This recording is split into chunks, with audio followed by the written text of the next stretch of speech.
రాష్ట్ర వ్యాప్తంగా డెంగీ కేసులు క్రమంగా పెరుగుతున్నాయి. ఒక్క హైదరాబాద్లోనే ఈ ఏడాది ఇప్పటి వరకు సుమారు 300 వరకు కేసులు నమోదు కాగా రాష్ట్ర వ్యాప్తంగా దాదాపు 1500 వరకు కేసులు రికార్డయ్యాయి. జులైని డెంగీ అవగాహన మాసంగా వైద్యారోగ్య శాఖ నిర్వహిస్తోంది. జీహెచ్ఎంసీతో కలిసి కాలనీలో దోమల నివారణ చర్యలు చేపడుతున్నట్టు చెబుతోంది. ఈ నేపథ్యంలో డెంగీ వ్యాప్తిని అరికట్టేందుకు ప్రభుత్వం తీసుకుంటున్న చర్యలు, ఆసుపత్రిలో ఏ మేరకు మందులు అందుబాటులో ఉన్నాయి, వ్యక్తిగతంగా ప్రజలు వ్యాధి బారిన పడకుండా ఎలాంటి జాగ్రత్తలు తీసుకోవాలి అనే అంశాలపై హైదరాబాద్ DMHOతో ఈటీవీ ముఖాముఖి.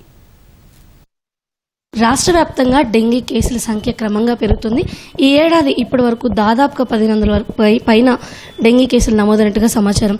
ఈ నేపథ్యంలో ప్రస్తుతం హైదరాబాద్ DMHO వెంకటి మనతో ఉన్నారు. మరి ఆయన అడిగి తెలుసుకుందాం, డెంగీ నివారణకి ఎలాంటి చర్యలు తీసుకుంటున్నారు అండ్ ఎవరైతే వ్యాధి బారిన పడ్డారో వారికి చికిత్స నిమిత్తం కావచ్చు ప్రభుత్వం ఎలా సన్నద్ధంగా ఉందో. డెంగీ కేసెస్ పెరుగుతున్నాయి క్రమంగా, ఇంకా సీజన్ స్టార్ట్ అవుతుంది. సో ముందస్తుగా మనం ఎలాంటి ప్రణాళిక తీసుకున్నాం, జీహెచ్ఎంసీతో కలిసి దోమల నియంత్రణకు ఎలాంటి చర్యలు చేపడుతున్నాం? ఎవ్రీ ఇయర్ జనవరి నుంచి మళ్ళీ వచ్చే జనంత వరకు ఒక క్యాలెండర్ ఇయర్గా మానిటరింగ్ అనేది చేస్తూ ఉంటాము. జూలై నెలను యాంటీ డెంగ్యూ మంత్గా మనం యాక్టివిటీస్ చేపడతాం. ఎందుకు అంటే ముఖ్యంగా జూలై, ఆగస్టు, సెప్టెంబర్ నెలలలో డెంగ్యూ కేసులు ఎక్కువగా నమోదు కావడం అనేది జరుగుతూ ఉంటుంది. ఎందుకంటే రైనీ సీజన్ వస్తూ ఉంటుంది. ఈ రెయిన్ ఫాల్ ఉన్నప్పుడు ఏమైపోతుందంటే ఈ రెయిన్ ఫాల్ రావడము, మళ్ళీ కొన్ని రోజులకు గ్యాప్ ఇవ్వడము, మళ్ళీ రావడము, అలాంటి వాటితోటి ఏదైతే మనకు వేకెంట్ ఏరియాస్ ఉన్నాయో ఆ ఏరియాల్లో నీళ్ళు నిల్వ ఉండడము, లేదా హైదరాబాద్లో ఎక్కడైనా టైర్స్ ఉండడము, కొబ్బరి చిప్పాలు ఉండడము, కొన్ని చోట్లలో నియర్ బార్ అండ్ రెస్టారెంట్స్ దగ్గర తాగిపడేసిన బాటిల్స్ ఉండడము, అలాంటి వాటితోటి ఎక్కడైతే 10 ml వాటర్ ఉంటుందో అక్కడ కూడా డెంగ్యూ దోమ పెరగడానికి అవకాశం ఉంది. కాబట్టి మనము జూలై నెలలో దానిపైన ఎక్కువగా ఫోకస్ చేసి యాక్టివిటీస్ అనేది ప్లాన్ చేస్తాం. సో దానికోసం అని చెప్పి ఆల్రెడీ జీహెచ్ఎంసీ వాళ్ళతో ఒక మీటింగ్ కూడా, కోఆర్డినేటింగ్ మీటింగ్ కూడా జరగడం జరిగింది. అండ్ అక్కడ ఉన్నటువంటి ఎంటమాలజీ వింగ్ అండ్ మా దగ్గర ఉన్నటువంటి ప్రతి ప్రాథమిక ఆరోగ్య కేంద్రాల్లో కూడా ర్యాపిడ్ రెస్పాన్స్ టీమ్స్ అనేటివి కూడా ఏర్పాటు చేయడం జరిగింది. సో ఈ టీమ్స్ దాదాపుగా ఇప్పుడు మేము వీళ్ళకందరికీ ముందుగా ఏం చెప్పామంటే, సో ఒక ఐఈసీ క్యాంపెయిన్, ముందు ఐఈసీ క్యాంపెయిన్ ఎలా అంటే, సో ఇంతకుముందు ఐఈసీ క్యాంపెయిన్లో ఒక ర్యాలీ అనేది ఒక వీధిలో ఏదో ఆర్గనైజ్ చేసేవాళ్ళు. ఇప్పుడు ఈ విధంగా కాదు. జూలై నెల మొత్తంలో ఆ పిఎస్సి పరిధిలో ఉన్నటువంటి ప్రతి వీధి మనకు కవర్ అయ్యేలాగున మనము దాదాపుగా 2-3 రోజులకు ఒకసారైనా ఒక ర్యాలీ ఆర్గనైజ్ చేయాలి. జూలై మొత్తంగా చూసుకుంటే కనుక ఓవరాల్ ప్రతి ఏరియా, ఆ పిఎస్సి పరిధిలోని ప్రతి ఏరియా కూడా ఐఈసీ యాక్టివిటీస్ తోటి వాళ్ళ పబ్లిక్ కూడా వెళ్ళాలనే ఒక కాన్సెప్ట్ తీసుకోవడం జరిగింది. ఇంతేకాకుండా జిహెచ్ఎంసీ నుంచి entomology wing and PSC side నుంచి మా ఏఎన్ఎం ఆశాస్ ఎవరైతే ఉన్నారో వీళ్ళు ఒక టీమ్స్ గా ఫామ్ చేయడం కూడా జరిగిపోయింది. డెంగ్యూ దోమ అనేది మంచినీటిలో పెరుగుతుంది కాబట్టి మంచినీరు నిల్వ ఉన్న ప్రాంతాలు చాలా ఇంపార్టెంట్. కాబట్టి ఈ విధంగా మనం వేకెంట్ ఏరియాస్ లో నీరు నిల్వ ఉంటుంది. అండ్ లాక్డ్ హౌసెస్ లో ట్యాంక్స్ క్లీన్ చేసే వాళ్ళు ఎవరు ఉండరు. సో దాంతో ఈ ట్యాంక్స్ క్లీన్ చేయడానికి ఏఎల్ఓ యాంటీ లార్వల్ ఆపరేషన్స్ అంటాం. ఈ యాంటీ లార్వల్ ఆపరేషన్స్ ఒకటి ప్రాపర్ గా కనుక మనం చేసినట్టయితే మనం దోమను చంపడానికి అవకాశం అనేది ఉంది. సో ఒక కాన్సెప్ట్ ఏం పెట్టామంటే, దోమ పుట్టకూడదు, దోమ కుట్టకూడదు. సో ఈ కాన్సెప్ట్స్ తోటి ముందు పుట్టకూడదు అనే కాన్సెప్ట్ లో యాంటీ లార్వల్ ఆపరేషన్స్, దోమ కుట్టకూడదు అనే దానికి కొన్ని ఆపరేషన్స్. ఎందుకంటే ఫుల్ స్లీవ్స్ వేసుకోవడం కావచ్చు, కానీ మన మస్కిటో రిపెల్లెంట్స్ పెట్టుకోవడం కానీ, గోమూత్రాలు వాడడం కానీ అనేది దోమ కుట్టకుండా ఉండడానికి. దోమ పుట్టకుండా చర్యలు అని చెప్పారు కదా మీరు, అంటే ఏదైతే కాలనీలు అన్నీ కూడా సర్వే చేస్తాము, అక్కడ యాంటీ లార్వల్ ఆపరేషన్ జిహెచ్ఎంసీతో కలిపి చేస్తూ ఉన్నారు.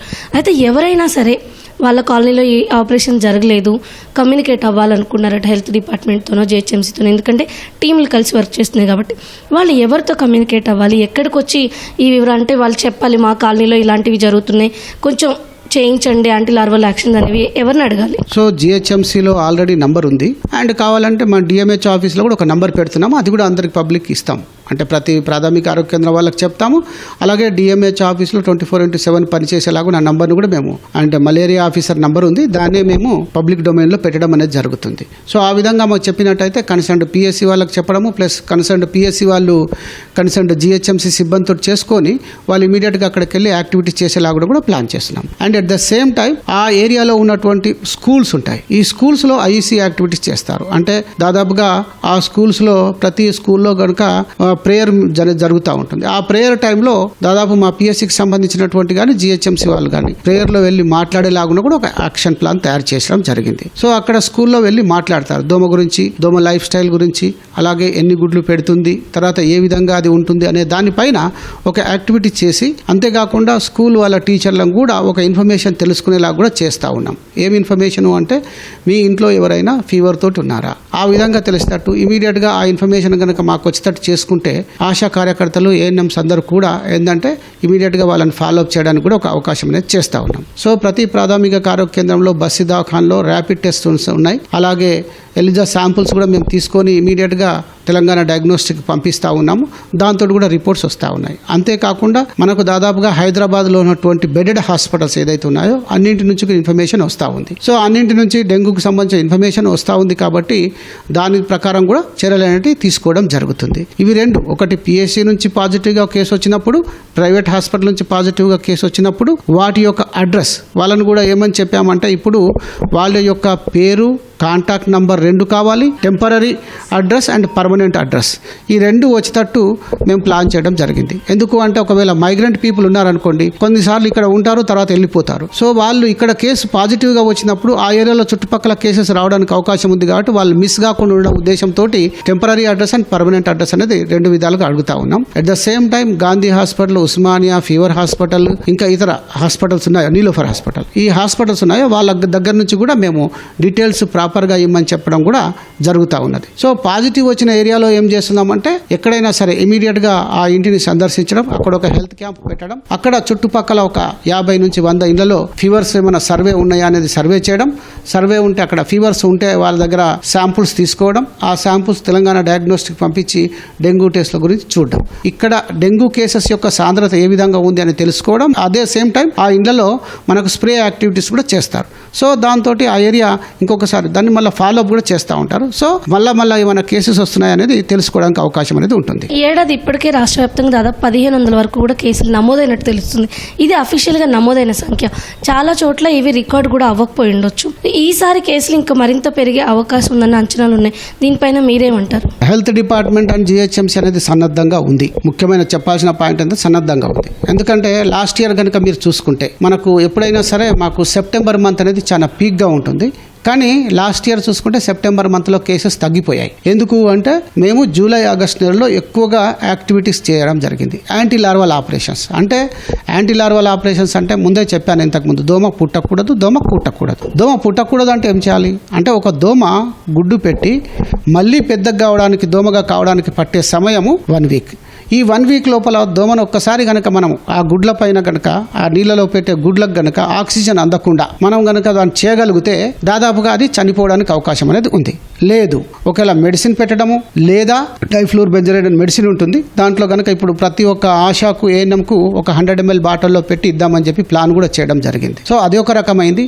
లేదు ప్రతి ఇంటికి విజిట్ చేసేసి వాళ్ళు 1 వీక్లో ఒక్కసారైనా నీళ్లు పడపోసి ఆ యుటెన్సిల్ను నీళ్లు పడబోయడం ఒక్కటే కాదు, ప్రాపర్గా రాకి క్లీన్ చేసి దాన్ని కనుక పెట్టినట్టయితే అప్పుడు గుడ్లు చనిపోవడానికి అవకాశం ఉంది. సెకండ్ ఏంటంటే లేదు దాంట్లో ఒక మెడిసిన్ పెడితే వాటికి ఆక్సిజన్ అందకుండా చనిపోవడం అనేది ఇంకొక యాక్టివిటీ. అండ్ థర్డ్ పాయింట్ ఏంటంటే ఎక్కడ మురికి నీటిలలో ఈ డెంగ్యూకి సంబంధించిన దోమలు అనేది పెరగవు కాబట్టి మనము హ్యాపీగా ఇంట్లో మన చుట్టుపక్కల, లేకుంటే మీరు మనీ ప్లాంట్స్ పెంచుకుంటూ ఉంటారు, ఇంటి పైన టైర్లు ఏదో కొన్ని సామాను ఉంటుంది, అక్కడ నీళ్ళు ఆగి ఉంటాయి, 10 ml వాటర్ సరిపోద్ది డెంగ్యూ దోమ పెరగడానికి. కాబట్టి మనం జ్ఞాపకం పెట్టుకోవాల్సింది క్లీన్గా ఉండాలి. మన ఇంట్లో నీరు వారానికి ఒక్కసారైనా మనకు చాలా అవసరాలు ఉండొచ్చు. ఒక్కొక్క రోజు వాటర్ ఒక రోజు వచ్చి ఇంకొక రోజు రాస్తూ ఉండొచ్చు. అలాంటి కారణాలతోటే ఎక్కువ నిలబెట్టుకుంటాం. మనం ఒక్కడమే ఉండడం కాదు, పక్కింటి వాళ్ళు కూడా నీరు పడబోసి పట్టుకునేలాగున మనం బాధ్యత తీసుకోవాల్సిన అవసరం అనేది ఉంది. ఇక్కడ ఇందాక మీరు అన్నట్టు డెంగీ వస్తే చాలా ఖర్చుతో కూడుకుంది, శరీరం కూడా గుల్లైపోతుంది. అయితే ఈ సీజన్లో నార్మల్ జ్వరాలు కూడా వస్తాయి. ఇప్పుడు ఇది డెంగీ వ్యాధ,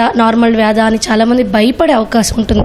అలాంటి వాళ్ళకి మీరేం చెప్తారు? నిజంగా డెంగీ వస్తే ఇప్పుడున్న పరిస్థితుల్లో ఈ ట్రీట్మెంట్స్లో అంత భయపడాల్సిన అవసరం ఉందా? మెడిసిన్ పరంగా గవర్నమెంట్ ఏ మెడిసిన్ అందుబాటులో ఉంచింది హాస్పిటల్స్లో? డెంగ్యూ అనే దానికి భయపడాల్సిన పని లేదు. ఎందుకు అంటే డెంగ్యూలో ఒకసారి ఫీవర్ స్టార్ట్ అయిందంటే కంటిన్యూస్గా 4-5 days డేస్ హై టెంపరేచర్ ఉంటుంది. తర్వాత ఒక రోజు తగ్గడము, మళ్ళీ 24 అవర్స్ తర్వాత మళ్ళీ పెరగడం అనేది జరుగుతూ ఉంటుంది. దీన్ని బైఫేసిక్ ఫీవర్ అని కూడా అంటారు, సాడిల్ బ్యాక్ ఫీవర్ అని కూడా అంటారు. సో కాబట్టి ఇక్కడ high temperature, break bone fever కూడా అంటారు. అంటే ఆ ఫీవర్ వచ్చిందంటే చాలా ఒళ్ళు నొప్పులు ఉంటాయి, మన కంటి వెనుక భాగంలో కూడా నొప్పి ఎక్కువగా ఉంటుంది, ఇలా ఇది ఉంటాయి. సో ఇలాంటివి ఉంటున్నప్పుడు మనం జాగ్రత్తలు ఏంటంటే మనం కొన్ని టెస్టులు కూడా చేసుకోవాలి. సో మన ప్రాథమిక ఆరోగ్య కేంద్రాల్లో కానీ, బస్తీ దవాఖానలో కానీ హైదరాబాద్ వరకే చూసుకుంటే కనుక దాదాపుగా 270 సెంటర్లు ఉన్నాయి. ప్రతి దవాఖానలో టెస్ట్ చేయడానికి అవకాశాలు కూడా ఉన్నాయి. మీరు ఒక రోజు కాదు, 2-3 రోజుల తర్వాత మళ్ళీ ఒకసారి వెళ్ళి సిబిపి ప్లేట్లెట్స్ టెస్ట్ కూడా చేయించుకోండి. ప్లేట్లెట్ టెస్ట్ కూడా మీకు తెలిసిపోతూ ఉంటుంది. ఎందుకంటే మన ప్లేట్లెట్స్ అనేటివి ఏదైతే తక్కువ అవుతూ ఉంటుందో అది మనకి ఇంపార్టెంట్ సూచిగా కనిపిస్తుంది. లేదు లివర్ ఫంక్షన్ టెస్టులు కానీ అవి కూడా చేయించుకోవచ్చు. ఈరోజు ఇవన్నీ కూడా మీకు ఫ్రీగా దొరుకుతున్నాయి.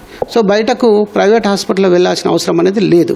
అలాగే మీకు ఒకసారి కేసు పాజిటివ్గా వచ్చిందంటే మా ఆశా కార్యకర్త మిమ్మల్ని ఫాలోఅప్ చేస్తూ కూడా ఉంటుంది. మేము ఇన్స్ట్రక్షన్స్ కూడా అందరికి ఇవ్వడం అనేది జరిగింది. మేము హాస్పిటల్లో అడ్మిట్ చేసే ఇది కూడా మేము తీసుకుంటాం. ఎందుకంటే మన దగ్గర అంబులెన్సెస్ ఉన్నాయి, ప్లస్ సిబ్బంది ఉన్నారు, గవర్నమెంట్ హాస్పిటల్లో అన్ని ఫెసిలిటీ కూడా ఉన్నాయి. సో మీకు ముఖ్యంగా ప్రాథమికంగా మీరు చేసుకోవాల్సింది ఏంటంటే గవర్నమెంట్ హాస్పిటల్లో నమ్మడం. Your health our priority. మేమేమి ఈసారి ఇంకా లాస్ట్ ఇయర్ ఏదైతే సెప్టెంబర్లో కేసెస్ రాకుండా తక్కువ అయ్యేటట్టు చేయగలిగామో ఈసారి కూడా ఎక్కువ మొత్తంలో కేసెస్ రాకుండా చేయడానికే ప్రయత్నం అనేది చేస్తున్నాం. కానీ ఆ ప్రయత్నంలో మేము సక్సెస్ కావాలంటే మీ భాగస్వామ్యం అనేది చాలా ఇంపార్టెంట్. ఎందుకు భాగస్వామ్యం అంటున్నానంటే దోమ అనేది చెడ్డ నీటిలో కానీ మురికి నీటిలో కానీ పెరగడం లేదు, మీ ఇంట్లో ఉన్న మీ ఇంటి పరిసరాలలో పెరుగుతూ ఉంది. మరి మీరు మీ ఇంటి పరిసరాలను శుభ్రంగా ఉంచుకోవడం, ఎక్కడ నీరు నిల్వ ఉండకుండా చూసుకోవడం, మీ పిల్లలకు ఫుల్ స్లీవ్స్ వేయడం, ఎక్కడైనా సరే మీకు అందరికీ విజ్ఞప్తి ఒకటే, డెంగ్యూ దోమను అరికట్టడం, డెంగ్యూ వ్యాధిని అరికట్టడం మన చేతుల్లో ఉంది.